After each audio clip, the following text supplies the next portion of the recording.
What's up, everybody? Welcome back to another TcgScrubs podcast. Special episode, episode number 69, with a special guest that we haven't seen in a really long time. We have J Ruler with us, or formerly known as J Ruler, right? The podcaster formerly known as J Ruler. I suppose for this event, we'll just call me that for now. There we go. The podcaster formerly known as J Ruler joining us. That's right. Along with Joey. Joey's here with us today. Colin will be with us here in a few minutes. He is running late. You'll just see him randomly jump into the podcast later on. Probably lost what we're talking about. But he'll be here too. And before we get too far into it, as usual, if you guys are looking to buy the new set, was it Awakening of the Ancients? Make sure to visit Happy Little Hug Factory in the link in the description below. And that will take you over to the website. You can pre-order that set for $80. You're looking to get rid of some singles or pick up some singles, you can find that there as well. Again, just visit that link so they know that we sent you over. And also to patreon.com/TcgScrubs, where you can become a patron. We have a special patron podcast that we film over there. And we do little deck techs here and there, and little deck reviews. You can check that out. Random videos that we think are hilarious. We'll upload. That's fun. Oh, they are hilarious. We don't think they're hilarious, Oscar. You gotta mean it. What Joey said. But, with that, so I just wanted to kind of catch up. We haven't heard really from you in a while, J Ruler, that what you've been up to, what you've been doing, projects and whatnot. I kind of dropped off of the face of the earth. I don't know how much of your audience still remembers who I was or who my partner and I were. Unfortunately, Sacred Beats couldn't be here. He's still asleep. We're recording this late in the afternoon, but he works overnight, so I wanted to send his apologies your guys' way. But we had a podcast, Ruler in the Beats, all about Force of Will. Supposed to have been about Force of Will. It was mostly comedic. So if you guys wouldn't mind, maybe a link to that. All the episodes are still up on YouTube for you guys to check out. And I mean, we were hardcore into the game, and it kind of fell out of favor for us. And then we went on to do a few of our own gaming projects. And like any other idea you try, it usually doesn't work. You try it out, try again. Didn't work out. We tried to make our own tabletop game. We were floating around doing another podcast, something completely different, and also another tabletop game, but we haven't really gotten around to it. It's been maybe a year and a half, I think, before we really started to fall out with the Force of Will thing. So I don't want to bore you guys with everything I've been doing since then, because it's really not that exciting.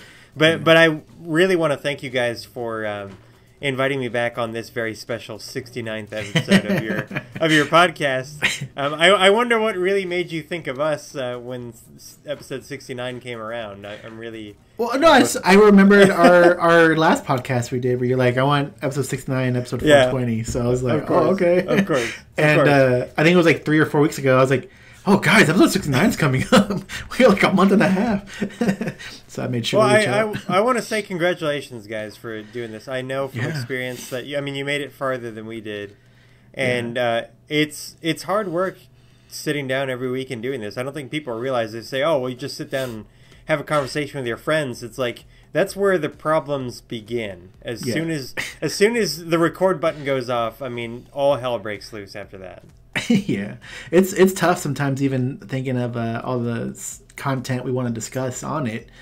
Sometimes, and especially lately with Force of Will, we'll get to that here in a second, is like nothing's been happening, and so it's like a struggle to like, it's usually easy to discuss some like controversial card coming out, or maybe something that happened in the community that everybody's buzzing about, and it's just like we really got to reach sometimes.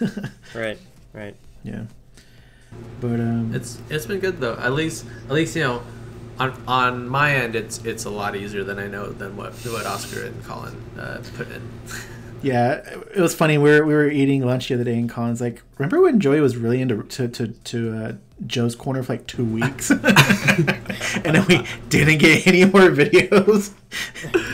Well, okay, I probably this is probably me lying at my ass, but I probably would have done more Joe's Corners about like I was planning on doing like tournament reports and and all the tournaments were coming out, and I would have done like kind of like looking at decks and seeing what won and stuff like that. But we just do that all on the podcast anyways. So I'm like, so anytime we kind of talk about that, it's like, well, we already talked. We talked that we talked all those things to death for like for 50 minutes. We can discuss that later and maybe change some Yeah. things up. But Yeah.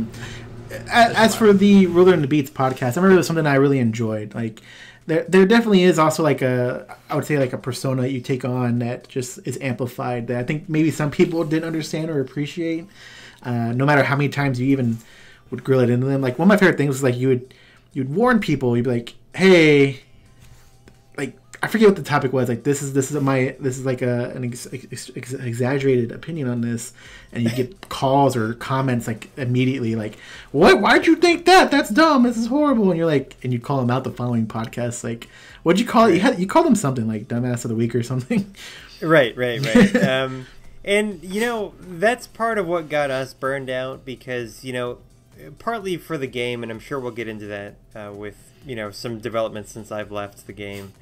But partly the fan base, I think a lot of people didn't really get what we were trying to do. And, I can't fault the audience. If they're not willing to consume what we're willing to make, then we got to step out of the kitchen at a certain point.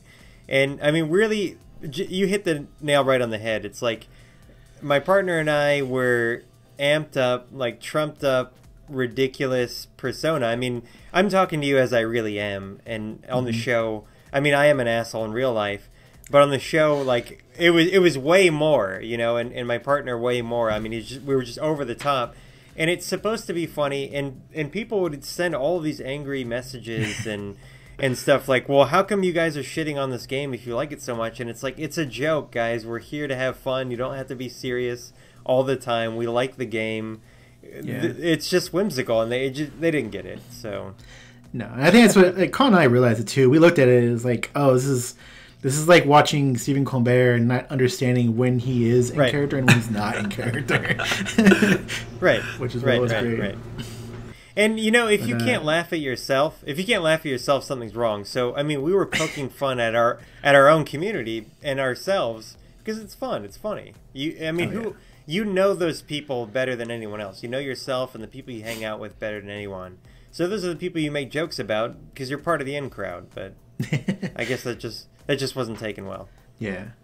But I thought it was great. Have you considered maybe just doing a podcast, not necessarily like Force of Will or even a TCG related, just you guys recording again? Because like I say, it was just great to have something to listen to and laugh at.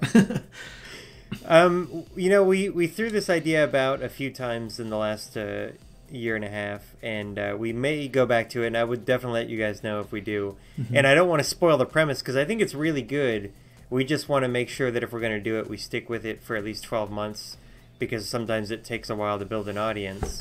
And it would be pretty much the same two personas that we had on the Roll in the Beats show, but it would not be about, it would just be more a generalized thing where every week we have a topic that I bring that I know will enrage Chris, is his real name.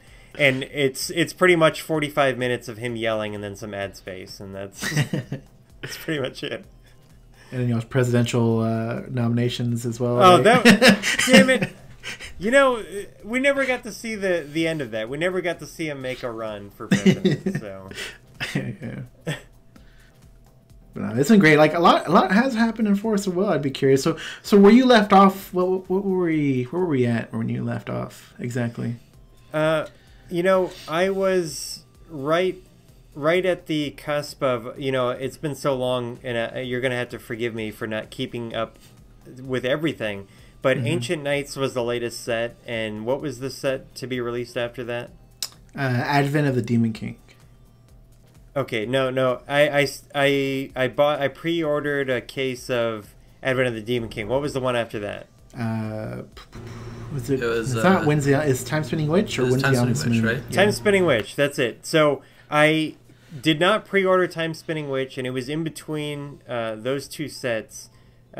Advent of the Demon King and Time Spinning Witch that we decided to leave the game. Okay. And so I haven't kept up with the cards themselves as much. I do look at like spoilers and stuff for Magic, for a bunch of games I don't play because I just find games interesting. However, I haven't kept up with it that much, but the news around the game and the community itself, I've kept a little closer tabs on. I got you. I think we have Colin joining us right now. Let me just tell him to join. Yeah, I definitely try and keep up with Magic news and like Magic cards coming out and like the kind of flow of where that's going to, because I used to play a decent amount a couple years ago, but haven't played much. Right. And I was showing Oscar earlier before we started recording that. Let me see here. While I was waiting for everyone to get set up, I was playing around with my Lycanroc and Zoroark deck. I am big into Pokemon now. My former podcast partner is big into Pokemon. There's a pretty decent scene around where we live in the greater Washington, D.C. area, where Worlds is going to be once again this year. So there's quite a big tournament scene here. And, I mean, we can talk about that later, but Pokemon's kind of our trading card game right now. I've been having a bunch of problems. We were just catching up. I was trying to see where Jay Ruler, the podcaster formerly known as Jay Ruler, had left off at when he was still playing the game. Looks like we may have lost him. Did we lose him? Yeah. There he's back. Yeah. Yo, what's up, guys? There we go. You know, I can just hear Sacred Beats yelling right now and how much he hates Discord. when we were setting up initially and it wasn't working, I was like, oh no. The one thing they used to rant about on the podcast is Discord. But where you left off was when you said you did not pre-order Time Spinning Witch, right? I did not, no. Okay. We debated it pretty heavily, and it was at that point we decided to cut our losses and kind of back out of the game. I think for the time itself of when that happened, it may have been a good choice because, they introduced a ruler in that set, and Scheherazade, who was pretty broken. She dominated until they finally banned her, which took a while. They had to ban her support, and then they had to ban her, and Well, they did the support first, but it didn't work.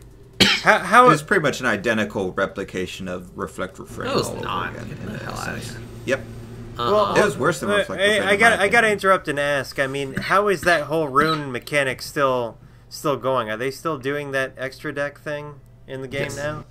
See, like that was really the writing on the wall for us, because we saw it going the power creep level of Yu-Gi-Oh, and it's like we've both been down this road before. And so, I saw the game as having two distinct possibilities, is that it would more or less amble on for a time that way and then go defunct, or it would die overnight after that, which didn't happen.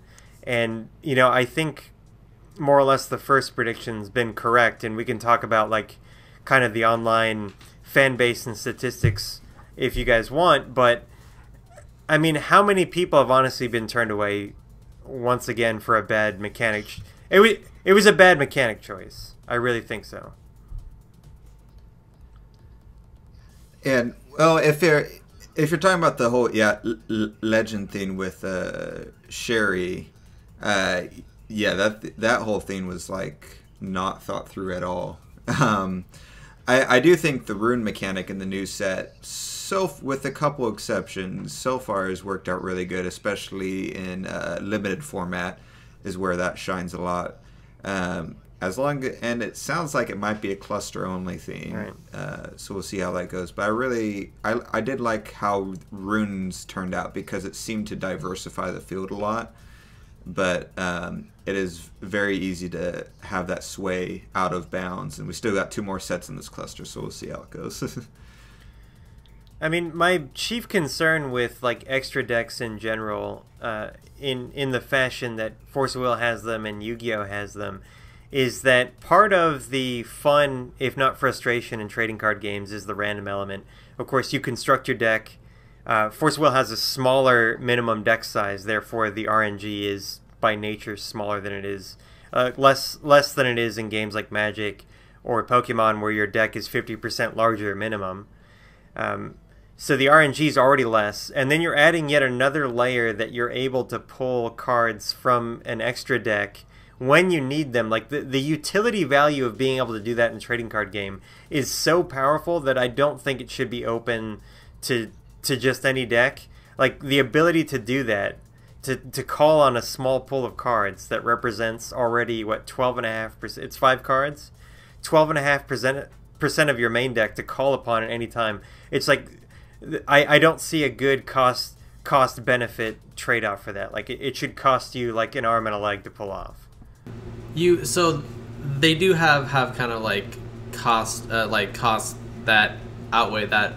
For example, like most of the rulers don't have any abilities on their front side or their flip side, so all of their power is kind of crappy abilities. Yeah, like all their power is baked into that rune deck. Also, like there's certain rulers, like if you have a blue ruler, you can't run like main red runes, or you can't run a lot of the really good white runes and stuff like that. So there's I think they've done a decent job like balancing it out so far.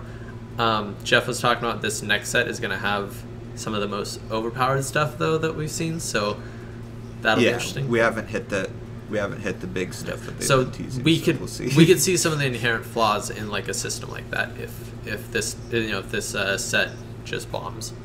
Right. I mean, look, there's probably a better way or a less good way to pull it off for sure. I'm not saying Force Will's done this the worst out of any game, but I've been around long enough to, like, and this is me personally, I'm sure your audience is going to get really mad, and that's fine. And you guys can send me all your hate mail, that's great. But, you know, going back through my TCG career, playing Magic and the Star Wars collectible card game in the mid-90s, I'm a lot older than you guys think I am.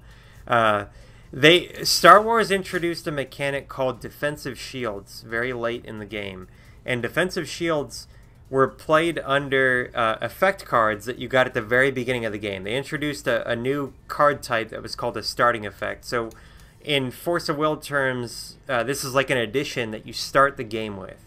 So every player gets to start with one starting effect right at the beginning of the game, your choice.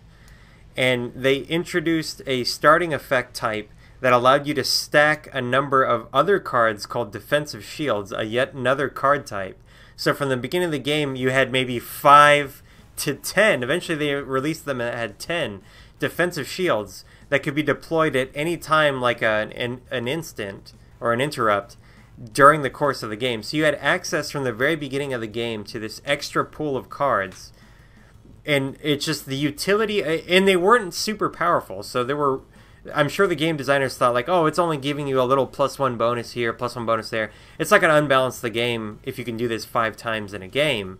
But it really did, because the utility of being able to call upon, it's not whether or not I'm paying like a resource cost to get these. It's the fact that these are more or less always in my hand from the start of the game.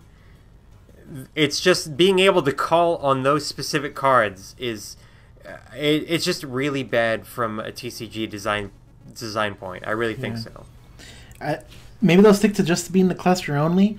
But looking at top 8 and a lot of the tournaments happening, they don't, I guess, have necessarily the guaranteed upper hand. There's been probably the most diverse we've ever been in since Sherry was around, which, like I said, dominated. But we're getting old rulers without the extra rune decks and the new rulers with the rune decks. It's like a nice mix-up of things, I would say. Right, and I'm glad to hear that, because like you guys see where this could go. Like if they chose to go that route, they could totally abuse that mechanic and it would destroy the game.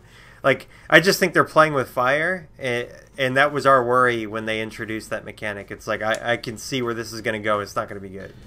And when they introduced it in Time Spinning Witch, essentially with Sherry. Sherry had her stories deck or extra deck, and it was instant. Everything was instant speed. It could be quick cast because it was an ability on her card that activated it. And it was like I said, it was just broken. It completely dominated everything. And the cards that were inside of her legends were like genuinely good cards because they could be main decked as well. So it's genuinely good stuff, like a 1-cost remove attacker, draw a card type of stuff. And so it's like these really low costs that you would have main decked anyway, but it guarantees you in your story deck. And it was just, and they're all counter cards. Every card that she had in her deck was designed to counter every deck that could physically exist in the game. It's a little too serious, like little hyperbole, Colin, but No, it's not. I literally gave an exact card she had that ran in every deck, and she literally was designed to counter every deck in existence, though. Name one game. Huh? Name one deck that she didn't counter. No, I agree with you. But you said like every deck. Yeah. Ever like that you could make, and I'm like every deck that could exist in New Frontiers. Okay, well, in New Frontiers, that's fair. I just the way you said it sounded like so much little hyperbole. It was not a hyperbolic. So, anyways, we had a rough patch with Sherry when she came out, and then they hired a global liaison. I'm not sure if he came before or after her, but I remember just his impact occurred. It was around the same time. His influence. And this was essentially somebody who was going to work for the company, who was going to be like the global spokesman, like essentially what Jordan was.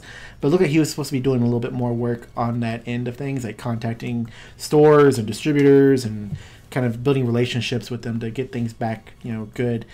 And also to help develop the constantly rotating or updated ban list. So he ended up coming in, banning her support. Then when they came down to it, that the support didn't do anything, they had to ban her, bring support back. But so that's somebody new. Is Jeff Finnegan. I don't know where I was going with that, but I think you're just gonna go. Jeff, were you familiar with Jeff at all? No, he came in after we left the game, and I watched a few things with him, read some stuff that he put out there, and he's since left also. Is that right? Yeah, that's another thing we'll get to here in a second. Right. Yeah.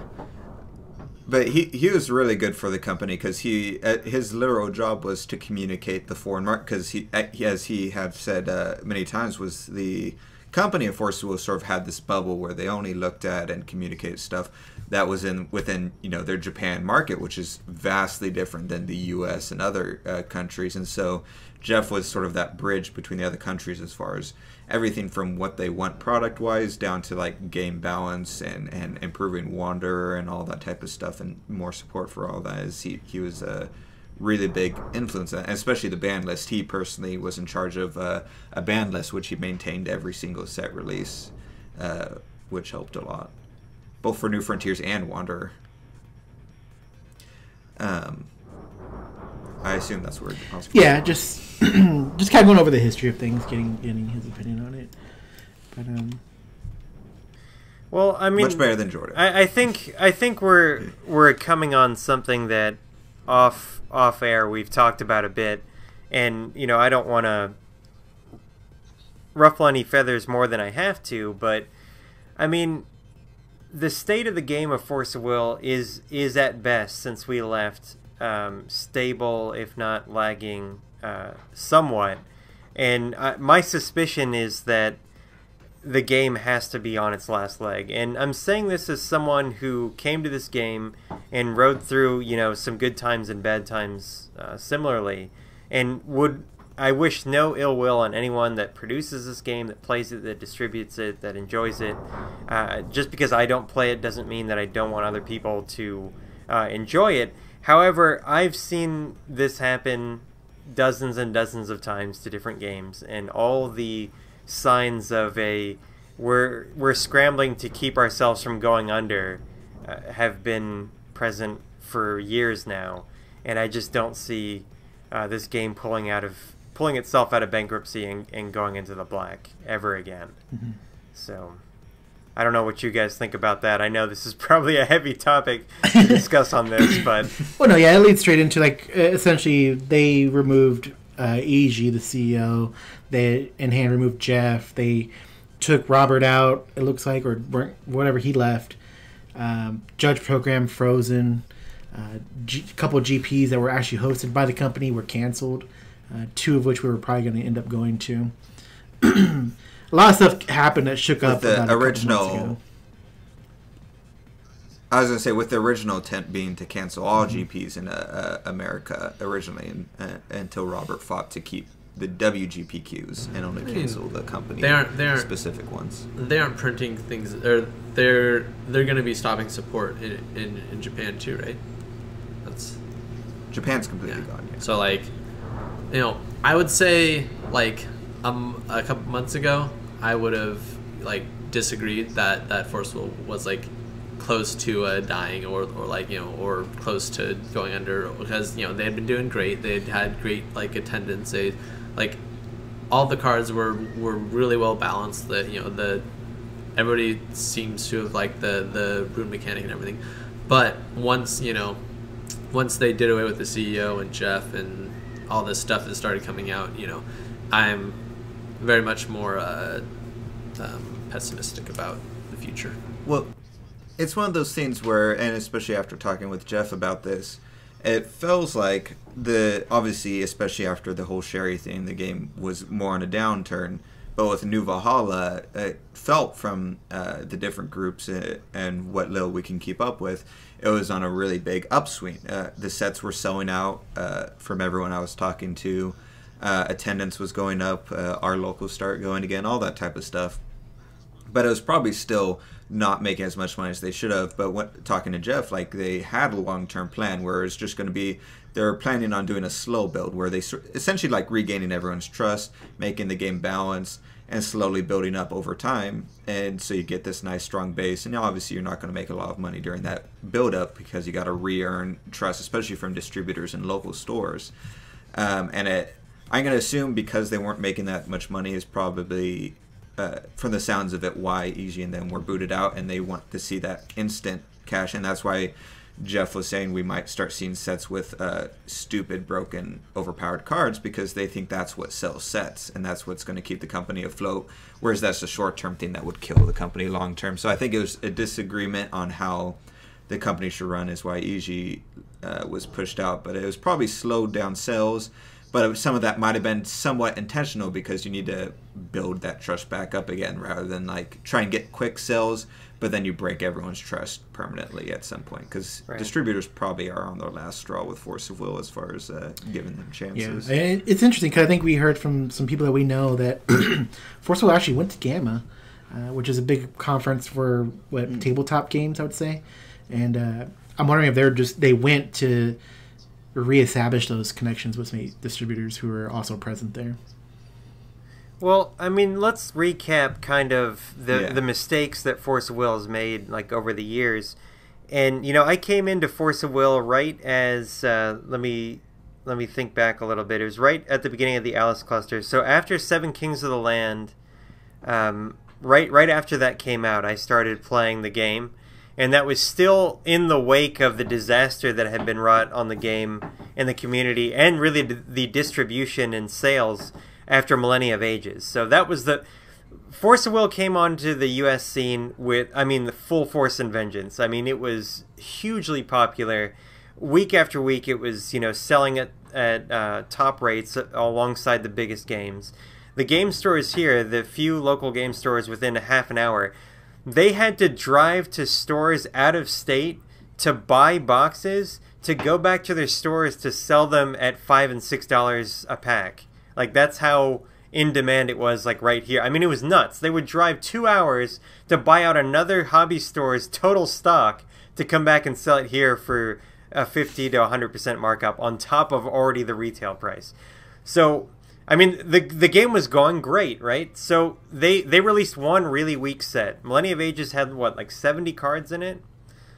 So the problem there is in a booster pack of 11 cards, you're going to get the same rares over and over and the same commons over and over and over again, which might not be so bad if the set wasn't weak in accordance with the power level at the time. So you have an overprinted weak set that, I mean, players realize they can't use competitively, so they don't buy as much of it, and as much of it is printed. So when you have a rising game, you keep printing more and more and more after every set because people keep buying it. So they printed Millennia of Ages on top of 3 previously strong sold-out sets. So we can just imagine that the print run was probably 25-30% bigger than the one before it, and they can't sell half as many. So supply and demand, you have an oversupplied product, weak demand, the price falls through the floor. They could have followed that up in the next few sets by shoring up the game mechanics, but they introduced Regalia, and you guys will remember from Ruler and the Beats how much we railed on the poor cost design, the cost-benefit analysis of the zero-cost Regalia. and then they followed it up with a broken ruler, right? Reflect, refrain. They followed it up with a bad solution. Rather than banning those cards, they came out with Black Moonbeam. Each one of these was a milestone in the growing player base opting out. I mean, we saw the game go from top seller to, not even third tier within the course of 6 months after that. And ever since then, rather than playing the conservative, if you want to build a business like Colin was just saying, you take the slow and steady route. A little marginal improvement here, a little bit of a larger print run here. Keep the power creep in check. Keep the business running, smoothly. You're not looking for triple-digit gains year on year. Conservative building, right? That's how Magic got to where it is today. That's how Pokemon has grown into a global empire. They didn't try to, cut everyone's throat the night before. They built on themselves year after year after year. And Force of Will just tried to bite off too big of a piece. And then rather than digest what they had bitten off, they just tried to follow it up with another, reach after another reach into territory that they were not prepared or financially capable of absorbing. And it fell through. It fell through. I have a question. Do you think Force of Will could have survived? So by the time you had come into the game and everything, like Prisha was, Prisha had been running rampant and stuff. Do you think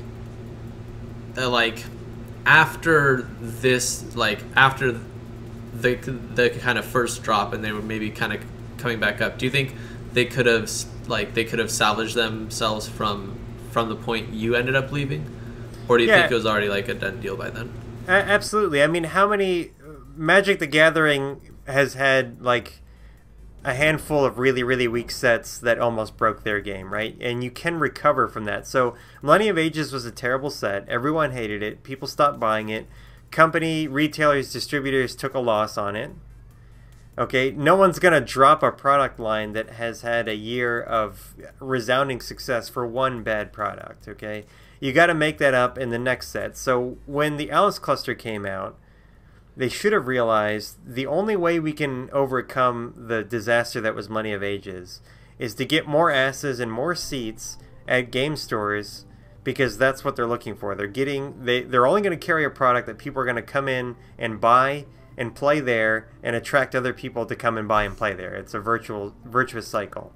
So their first big misstep was not to recover from the Millennium of Ages disaster by printing newly balanced sets. So Millennium of Ages was really, really, really underpowered. I think we all agree in that. So they went the wrong direction, just like I was saying, they reached too far. Rather than balance the Alice Cluster up to where the Grim Cluster had been before Millennium of Ages, they overcompensated. They went to Super Saiyan 3 all in one episode from nothing. You can't do that. And so so do you think even after they printed Reflective Rain and then subsequently banned them, do you think after that point they could have still been okay? Yes. So the Alice Cluster was a ton, its first tribulation, and using my anecdotal evidence and also looking at user statistics and views. If you go back and look at the YouTube channels that are still up from that time, Force of Will was just as popular as ever throughout the Alice Cluster, really. I mean, the growth slowed to a stable level, and the people who really loved the game, like I did, like you guys did, for the right reasons. We loved the characters. We loved the dual nature of being really serious and whimsical at the same time. It was kind of fun. It kind of spoofed itself. I really liked the fact they didn't take it too seriously.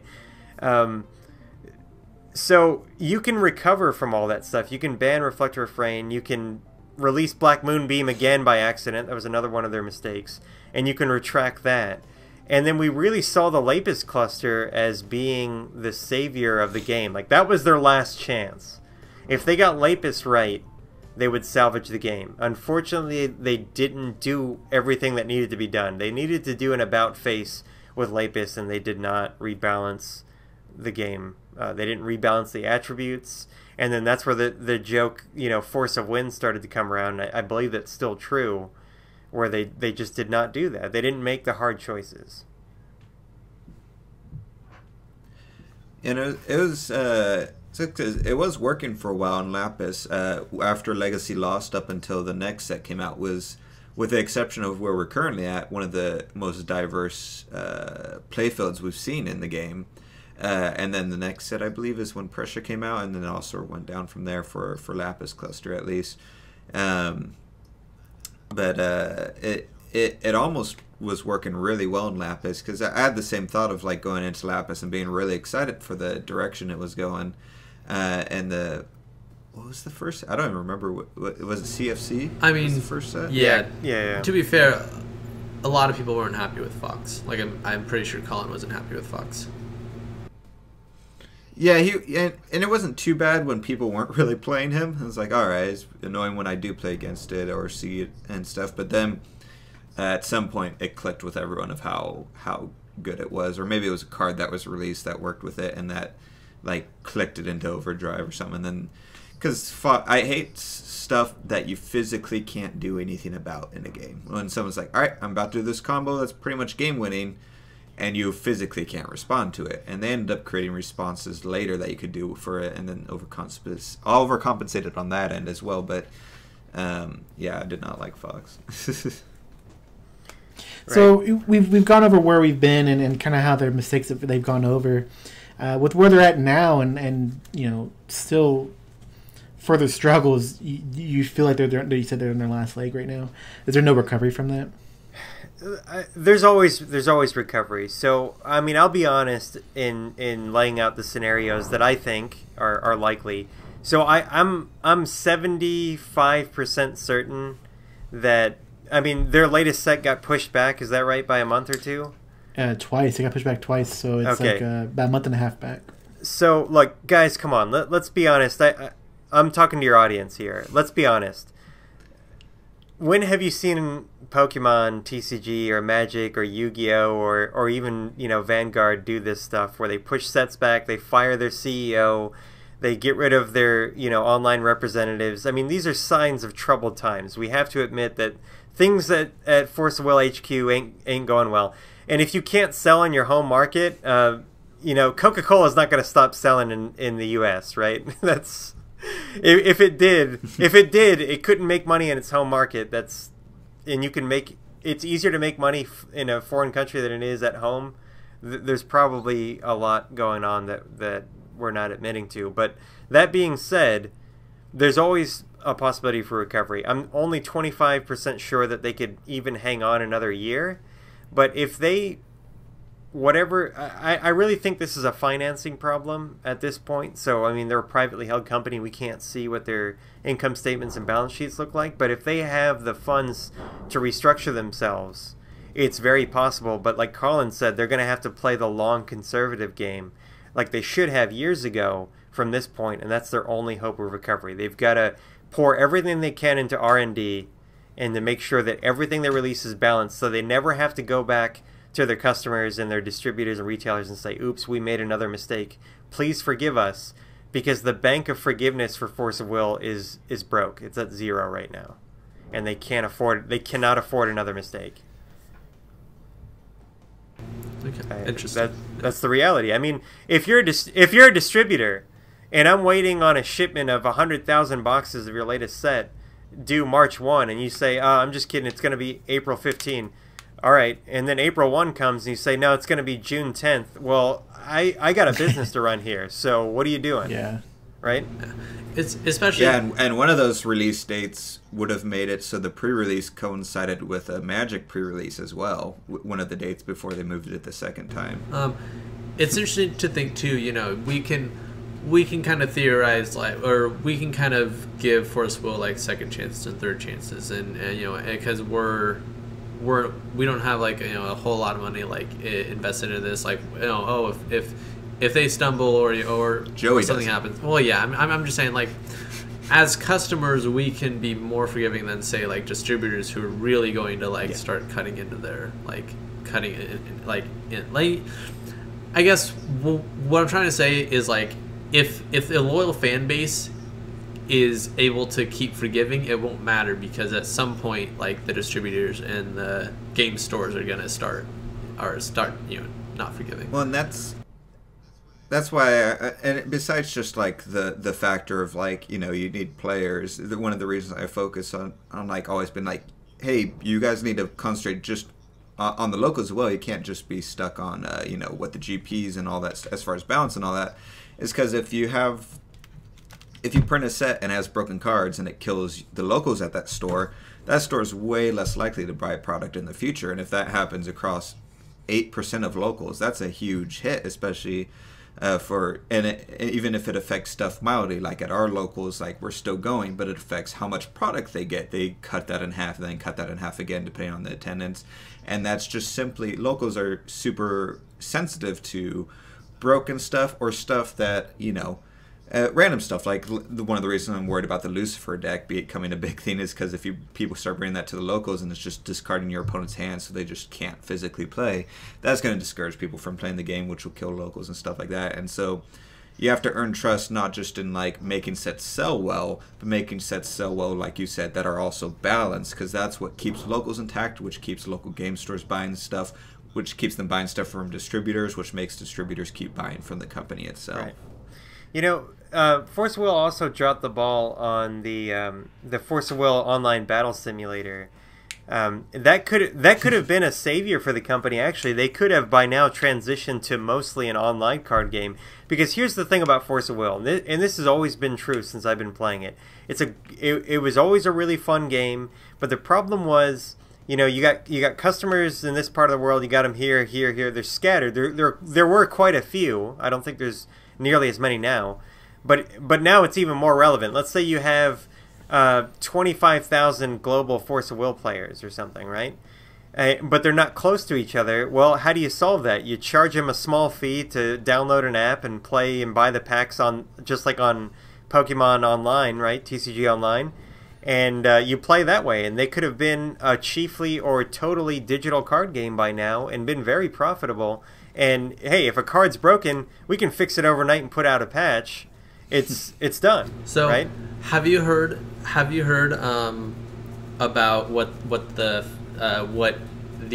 old CEO and global liaison are maybe thinking about, or maybe doing? No, is it like what I was saying? Kind of. So when they got kicked off, they're like, we're done. We're taking a break. But let's say they got together again and created what is it called, My Will Studio. When we interviewed Jeff last time, he did say Ishii, even though he's not part of the company anymore, owns all the intellectual property of Force of Will. And recently, a Japanese company that's making a digital card game announced that they're working with Force of Will using their characters. So it's kind of, we don't know yet. We haven't seen a post for sure yet, but we're assuming it's a link of what Ishii and Jeff had set off to do, is making this digital, you know, they're working on their own things, but they're working out with this Japanese digital studio. They're not making a digital theme. They're giving the IP for the digital theme to make their card game with the Force of Will IP, essentially. Well, I mean, there you go. And I think we all realize this, whether we want to admit it or not. I mean, I'm a kid of the 90s, and everything that I did was cardboard and glass tokens. But the future is going to be digital, whether it's laid out on a table that's a touch screen, or it's online through people's phones, or VR is going to be the future. The physical stuff means less and less. And, I mean, these guys have an opportunity, if that's what they're going to do, to really, you know, forge ahead with this. And I wish them the best of luck, because if they pull this off, I'd be back playing whatever it is they produce that's going to be based on the IP of Force of Will, because I really enjoyed it.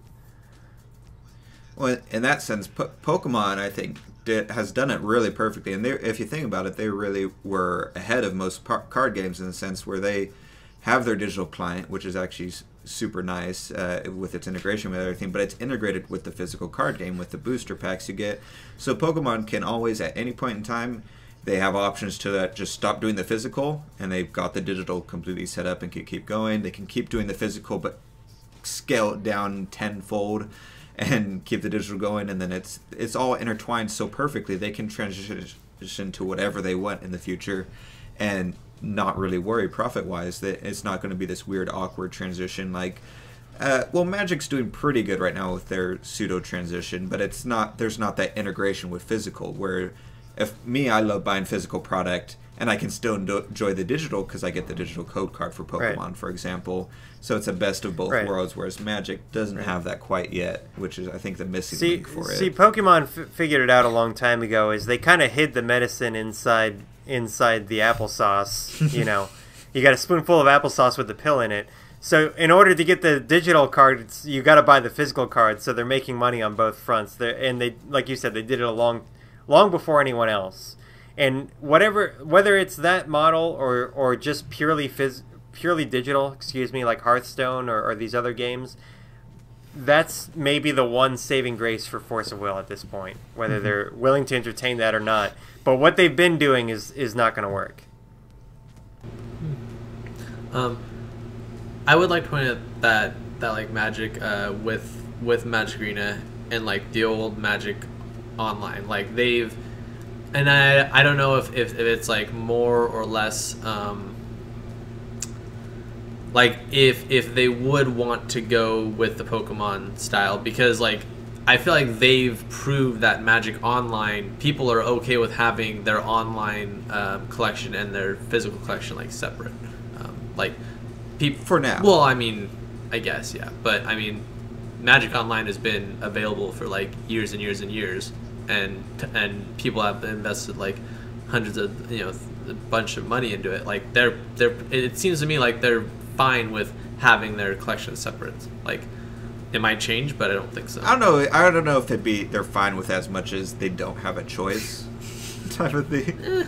Like I don't know of anyone that'd be like, it's if not, someone's like, hey, with no effect of you, we're just going to include a piece of paper in every booster pack now, and you can scan that for the online obviously, for but a booster pack on there. I don't know of anyone that'd be like, no, I want the but they've already proven that they don't need to do that. So it's like, why would no? Because Magic Gathering Online, I think many people consider not as big of a success as it should have been, especially with how successful Pokemon's Online is.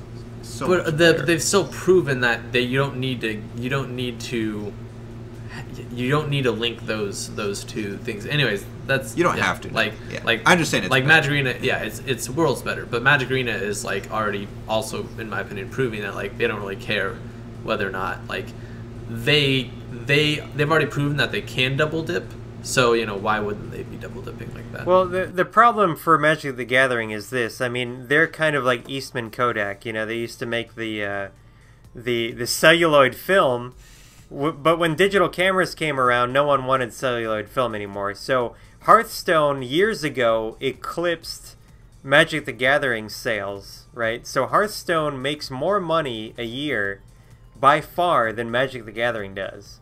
So they're too far behind to catch up to the digital revolution. Like Magic the Gathering, I'm sorry to say, for economic reasons, is going to fall further and further behind. They're so far behind the online leaders that I'm not going to say Magic's not going to be around in 10 years. It'd probably be, you know, in a better place than it is now, but it's going to fall to number 3, number 4, number 5, because these digital card games are going to it's too convenient compared to buying the physical stuff. So they're going the way of the dodo also. Yeah, no, Magic was way too late to the game. For as big of a company they are, they should have been forging the way for online card games, but instead they had the Magic Gathering Online is all they had, and that was not. Yeah, but I mean, I think with not very good. I think Magic Arena is like picking up. I've heard it's good. I mean, it's like, but the question is if it's too little, too late type of thing.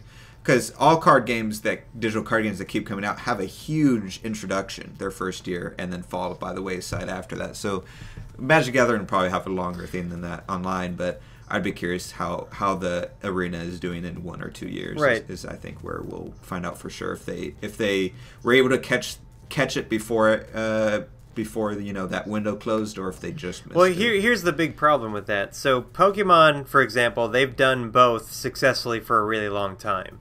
Hearthstone's always been a digital card game.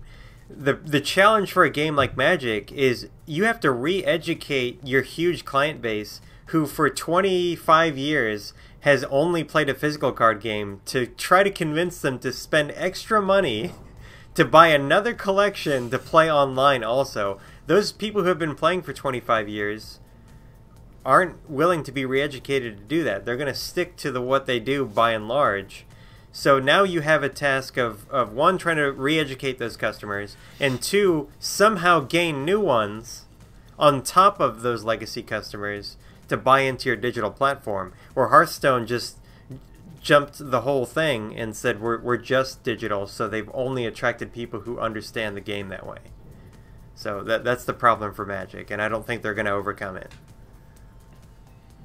Yeah. So I had a question, kind of like a wrap-up question here, because we're near the end of the podcast. But is there anything that Force of Will could change, could do, that puts it in a better light that would make you want to come back to playing it, or even producing content for it, or anything? Yeah. So I think that maybe a year from now, if the next 4 sets and then the next cluster still start like in the third quarter of every year, if I'm not mistaken. They changed it. Okay. Due to the delay, it's delayed this year, but it normally does. Yeah, September is right when the new sets or new clusters are starting up. So let's say over the next year, Force of Will does the hard work of saying, distributors and retailers, we're no longer going to make these mistakes any longer. We're going to prove it to you over the next year, and they follow through.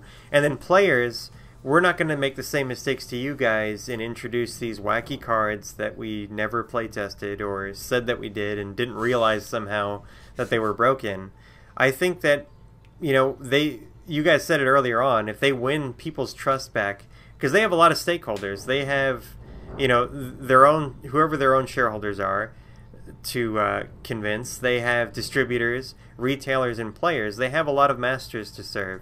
And if they can do the hard work and show that they have the credibility over the next year, I could see Force of Will make a turnaround. But again, my odds of them not going bankrupt are only 25%. The odds of them making a turnaround might be like 5, but I think it's totally possible. It's just human nature is such that we don't want to do the daily grind, the hard work that we want to do. It's like investing our money or maintaining our health. It's those little tiny things that we do every day that seem mundane and boring. We want to go for the big exciting things, and if they go for one more big exciting thing one more time, they're done. Like they got to do the mundane 9 to 5 every day for the next year, I think. Yeah. And then I agree. Yeah. But that's. Do you think? Real quick do you see you, even if it's not Force of Will, at any point doing content again, or do you think you're sort of over that part? The field's so crowded. The reason we got into Force of Will is because it was really small, and it was easy to stand out, so we could be a big fish in a small pond. So if there's ever another opportunity like that, another new tabletop game or something that I think that we could get into, like at the ground level and ride all the way up, that would probably be the only time I would do that. And if Force of Will made a comeback, because right now it's trending pretty low, if it started to make that comeback, we might consider riding the wave back up again. I would definitely do that. We'll go ahead and wrap up here, or finish it up, but one last note. Argent Saga could be a new card game you could ride up. You'll have to forgive me. I'm not familiar with it. So it's a card game. We'll let you know. Well, just a real brief one. It's a card game being developed by the company ARG. If you're familiar with them, yep. They hosted Circuit Series events that people would go to for Force of Will. Yep. No. I'll have to look it up, but I'm always down for something new. Absolutely. Yeah. You can take a look at that. Yeah. I'll talk to you about it in a second. I think Colin wants to do a Patreon podcast here in a second. But thank you for joining us, and for everybody who's still here listening. And I hope they missed listening to you as much as I did, and enjoyed the podcast. And we'll see everybody next time. Thank you for having me. I'll see you guys. Yeah, thank you.